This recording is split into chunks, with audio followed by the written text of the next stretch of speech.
साथियों,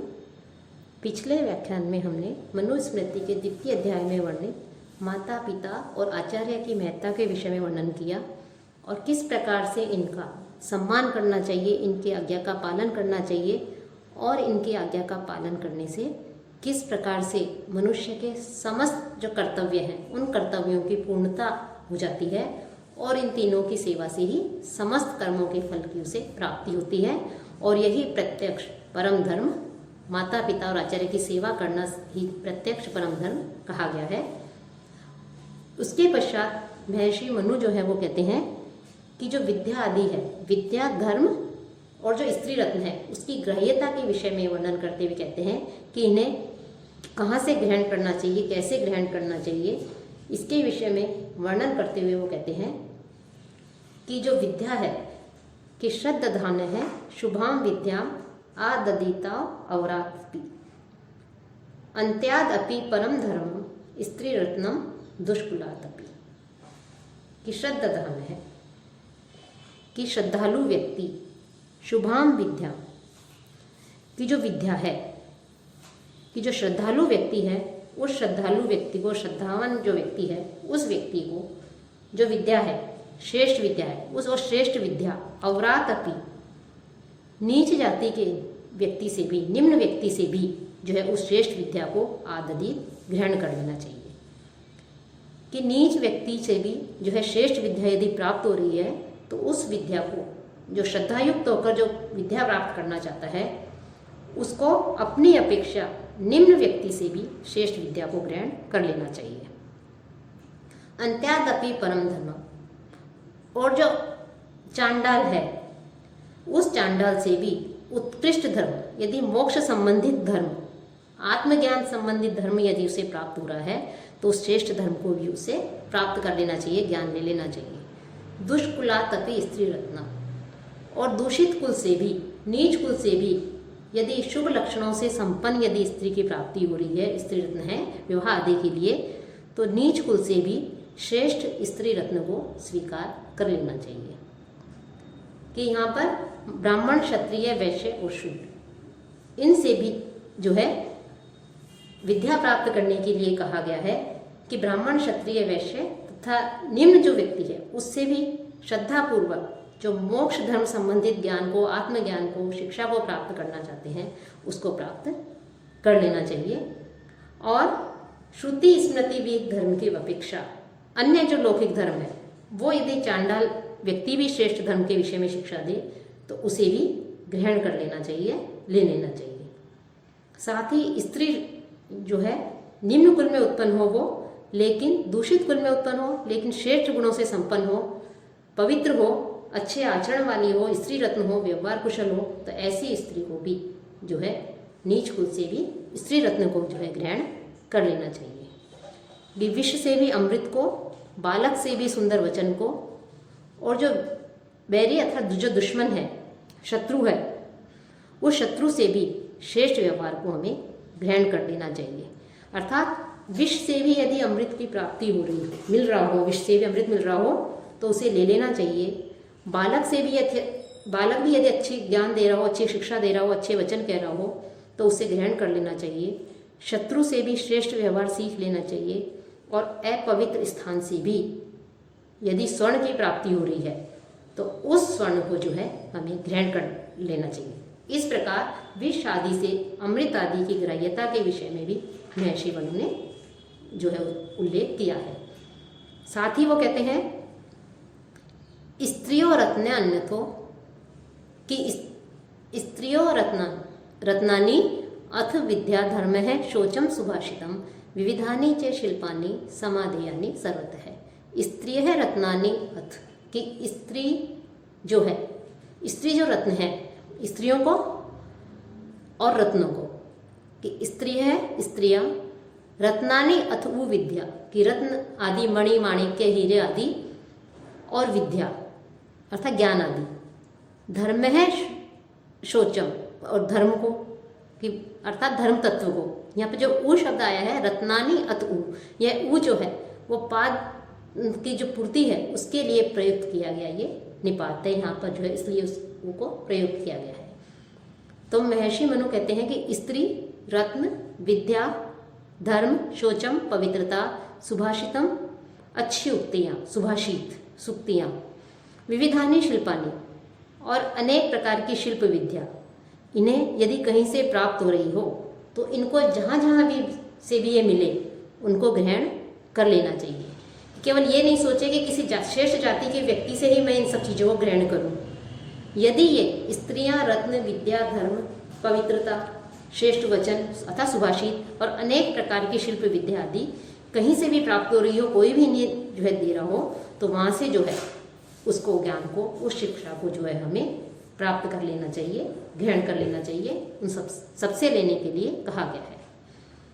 और आपत्ति काल में अर्थात जो विपत्ति है, यदि कोई विपत्ति आ जाए अर्थात ब्राह्मण गुरु यदि उपलब्ध नहीं हो तो अब्राह्मण से जो गुरु है उससे भी अध्ययन का विधान बताया गया है कि आपातकाल में कि ब्राह्मण से भी भिन्न जो क्षत्रिय आदि हैं उनसे भी अध्ययन करने का विधान महर्षि मनु ने किया है, लेकिन उस गुरु का अनुगमन और सेवा कि तब तक ही करे जब तक वो शिक्षा ग्रहण कर रहा है। अर्थात अब्राह्मण से भी शिक्षा ग्रहण कर सकता है और जब तक वो शिक्षा ग्रहण करे तब तक ही जो है उसे उस अब्राह्मण गुरु का अनुगमन और सेवा करनी चाहिए। साथ ही जो सर्वश्रेष्ठ सुगति चाहने वाला जो शिष्य है कि जो शिष्य है वो अपनी श्रेष्ठ जो गति है, श्रेष्ठ जो सुगति है उसको प्राप्त करना चाहता है, उत्तम गति को प्राप्त करने चाहने वाला, उत्तम मोक्ष को प्राप्त करने वाला ब्रह्मचारी जो है, वो ब्रह्मचारी जो बालक है वो सांगवेद के ज्ञाता भी अब्राह्मण गुरु के पास में अर्थात क्षत्रिय और वैश्य जो गुरु हैं उनके पास में जाकर सांगवेद को नहीं जानने वाले ब्राह्मण गुरु के पास में आत्यंतिक वास न करे अर्थात जीवन पर्यंत ब्रह्मचर्य अवस्था में वो नहीं रहे। कि मोक्ष आदि की प्राप्ति करने वाला, उत्तम गति को प्राप्त चाहने वाला जो शिष्य है वो अब्राह्मण गुरु और वेद ज्ञान से रहित ब्राह्मण गुरु के समीप भी अत्यधिक निवास नहीं करे। कि ब्राह्मण गुरु है लेकिन वो वेद आदि का अध्ययन ज्ञान को नहीं जानता है, तो ऐसे गुरु के समीप भी वो जो है अत्यधिक जो है वहाँ पर निवास नहीं करे। कि अध्ययन आदि से रहित ब्राह्मण गुरु के भी आश्रम में भी उस ब्रह्मचारी को नहीं रहना चाहिए। साथ ही जो शिष्य है वो गुरुकुल में यदि अत्यधिक काल तक रहना चाहता है कि उसका उपनयन संस्कार हो चुका है, अध्ययन कर रहा है, उसका अध्ययन काल समाप्त हो चुका है, लेकिन फिर भी यदि वो गुरु के पास में निवास करना चाहता है, अत्यधिक काल तक रहना चाहता है, तो उसे आजीवन तत्पर रह करके गुरु की सेवा, गुरु जो है उसकी परिचर्या सेवा जो है करनी चाहिए। कि वैसे तो गुरु के आश्रम में आजीवन वास का निषेध किया है, लेकिन यदि वो गुरु के आश्रम में रहना चाहता है, गुरु काल में अत्यधिक समय तक रहना चाहता है, तो जो ब्रह्मचारी गुरु के कुल में अपने जीवन तक निवास करना चाहे कि जब तक जीवित हूँ, जब तक शरीर नहीं छूट जाए, जब तक गुरु के पास में ही निवास करके ज्ञान प्राप्त करूँगा, तब तक जो है वो वहाँ रह करके गुरु की सेवा करे। और जो छात्र या जो शिष्य जीवन भर गुरु की सेवा करता है, वह शिष्य शीघ्र ही बिना किसी प्रयास के परमात्मा के नित्य धाम को प्राप्त कर लेता है। अर्थात जो गुरु की सेवा करता है, बिना विघ्न के सेवा शुश्रूषा करता है और शरीर त्याग पर्यंत पढ़ाने वाले, अध्ययन कराने वाले जो गुरु हैं उनकी सेवा करता हुआ वो बिना प्रयास के ही परमात्मा के नित्य धाम को प्राप्त करता है। और गुरु जो है से जब अध्ययन कर ले, गुरु से ज्ञान प्राप्त कर ले और उसके पश्चात गुरु जो है उन्हें दक्षिणा आदि भी दी जाती है। तो गुरु को किस प्रकार से दक्षिणा दी जाए, गुरु की दक्षिणा विधि क्या है, उस दक्षिणा विधि के विषय में वर्णन करते हुए कहते हैं कि यदि जो धर्म का ज्ञाता है, गुरु की दक्षिणा विधि क्या है, न पूर्वम मुखे किंचित उपकुर्वीत धर्मविद स्नास्यन्तु गुरुणा अज्ञप्त है शक्तया गुरु अर्थम आहरित। धर्मविद पूर्वम मुखे न किंचित, कि धर्म का ज्ञाता जो है अर्थात धर्म को जानने वाला शिष्य जो है वो पहले गुरु को पूर्वम पहले मुखे न किंचित, पहले जो है वो गुरु को कुछ भी प्रदान नहीं करे। कि जब तक वो ज्ञान प्राप्त नहीं कर ले तब तक जो है केवल वो गुरु की सेवा में तत्पर रहे, गुरु की सेवा करे, और उस समय वो गुरु जब तक ज्ञान प्राप्त कर रहा है तब तक गुरु को कुछ भी प्रदान नहीं करे। और उसके पश्चात स्नास्य, कि जब वो स्नान करे अर्थात उसकी शिक्षा समाप्त हो जाए, अध्ययन समाप्त हो जाए, ज्ञान आदि समाप्त हो जाए, तो समावर्तन संस्कार के समय तो गुरुणाम आज्ञप्त, गुरु की आज्ञा लेकर के शक्तया अपने सामर्थ्य के अनुसार गुरु अर्थम आहरेत, गुरु जो है उन्हें दक्षिणा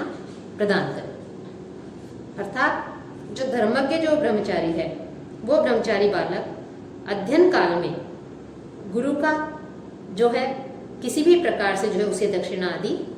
नहीं करे, अदक्षिणा आदि नहीं दे, कुछ भी प्रदान नहीं करे, उस केवल गुरु की सेवा करे। लेकिन जब वो अध्ययन समाप्त कर ले और जब समावर्तन संस्कार हो तो समावर्तन संस्कार जो है उसको करने से पहले इस गुरु से आज्ञा प्राप्त करके ब्रह्मचारी बालक यथाशक्ति अपनी शक्ति के अनुसार जो है गुरु को दक्षिणा दे, कि गुरु ने उसे अध्ययन करवाया है तो इसके बदले में दीक्षा की समाप्ति पर जो है गुरु दक्षिणा दे। तो यहाँ पर महर्षि मनु ने दीक्षा की समाप्ति पर ही गुरु दक्षिणा का जो है विधान बताया है। अब दक्षिणा में गुरु को क्या क्या दिया जाए, दक्षिणा में देने योग्य क्या वस्तु है, उसके लिए महर्षि मनु कहते हैं क्षेत्रम हिरण्यम गाम अश्वम छत्र उपानहम आसनम धान्यम शाकम च वांसासी गुरुवे प्रीतिम आवहे, कि गुरु को क्षेत्रम कृषि योग्य भूमि, कि ब्रह्मचारी जो बालक है बटु है उसको ब्रह्मचर्य समाप्त करके शिक्षा पूरी करके ज्ञान प्राप्त करके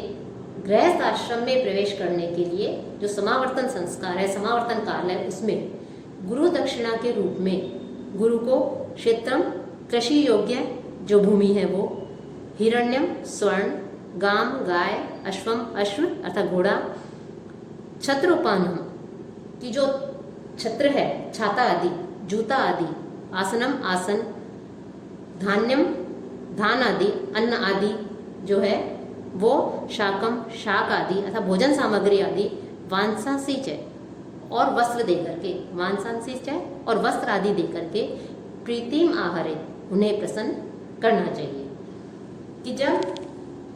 विद्या समाप्त हो जाए, विद्या प्राप्त कर ले, व्रत समाप्ति का, ब्रह्मचर्य व्रत की समाप्ति का स्नान कर गृहस्थ आश्रम में प्रविष्ट होने का इच्छुक जो ब्रह्मचारी बालक है वो अपने गुरु को शिक्षा प्राप्त करने के पश्चात भूमि, स्वर्ण, गो, अश्व, छत्र, जूते, आसन, शाक, कपड़े आदि दे करके यथाशक्ति जो है उनको दे करके जो है वो गुरु को दक्षिणा के रूप में दे करके गुरु को प्रसन्न करें। कि यदि कुछ नहीं दे सकता हो तो केवल जो उसके लिए, यदि भूमि नहीं दे सकता हो तो स्वर्ण आदि दे, स्वर्ण आदि भी नहीं दे सकता तो गाय आदि दे। तो इस प्रकार से वो जो कुछ भी गुरु को आवश्यकता है गुरु से पूछ करके वैसे जो है गुरु को दक्षिणा आदि दे करके उन्हें प्रसन्न करना चाहिए। और जो नैष्ठिक जो ब्रह्मचारी है उस ब्रह्मचारी को गुरु का स्वर्गवास होने पर, आचार्य की मृत्यु होने पर गुणवान जो गुरुपुत्र है उस गुरुपुत्र में, गुरु पत्नी में अथवा गुरु के साथ जो सपिंड है, गुरु के 7 पीढ़ियां हैं उसमें निकटस्थ पितृव्य आदि जो हैं उनमें गुरु के समान ही व्यवहार करना चाहिए। कि आचार्य की मृत्यु हो जाने पर जो गुरुपुत्र, गुरुपत्नी, गुरु के सपिंड आदि के साथ भी गुरुवत जो है आचार करना चाहिए, गुरु तुल्य व्यवहार करने के लिए यहाँ पर कहा गया है। और इन लोगों के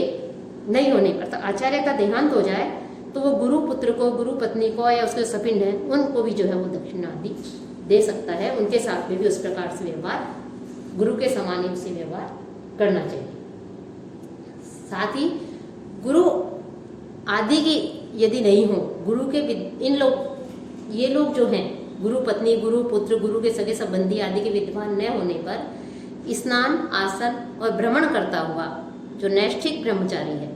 कि ब्रह्मचारी 2 बताए हैं जैसे कि पिछले व्याख्यानों में भी बता चुके थे, उपकुर्बाण और नैष्ठिक। तो उसमें जो नैष्ठिक ब्रह्मचारी है वो आजीवन गुरु के पास ही रहता है, तो अग्नि की परिचर्या करता हुआ अपनी देह सिद्धि करे, कि वो गुरु के आश्रम में निवास करे। गुरु के नहीं होने पर गुरु पुत्र के समीप, गुरु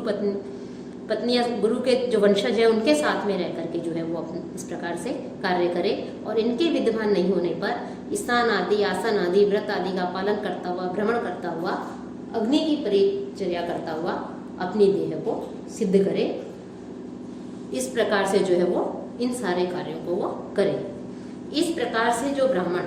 अखंडित ब्रह्मचर्य का पालन करता है वह श्रेष्ठ स्थान को प्राप्त करता है कि जीवन पर्यंत गुरु की और गुरुकुल की, गुरु के जो वंशज हैं, गुरु जो पुत्र है, उनकी सेवा का क्या फल मिलता है। जीवन पर्यंत गुरु की सेवा करने पर, गुरु के मृत्यु हो जाने के पश्चात गुरु पुत्र आदि से लेकर अग्नि तक की शुश्रूषा करने वाला, अखंडित ब्रह्मचर्य व्रत का पालन करने वाला जो ब्राह्मण नैष्ठिक ब्रह्मचर्य का जो व्रत है उसका आचरण करता है, उसका पालन करता है, वह उत्तम स्थान अर्थात ब्रह्म पद मोक्ष को प्राप्त करता है और फिर इस संसार में कर्मवश से उसे जन्म नहीं लेना पड़ता। अर्थात मृत्यु के पश्चात ऐसे अखंडित ब्रह्मचर्य का पालन करने वाले ब्रह्मचारी जो है वो स्वर्गलोक की प्राप्ति होती है, मोक्ष को प्राप्त करता है और इस धरती पर पुनः जो है उसका पुनर्जन्म नहीं होता। पुनर्जन्म के बंधन से वो मुक्त हो जाता है कि जो बालक सर्वदा, जो ब्रह्मचारी सर्वदा ब्रह्मचर्य व्रत का नियम पूर्वक पालन करता रहता है, वह उस परम तत्व के लोक को प्राप्त कर लेता है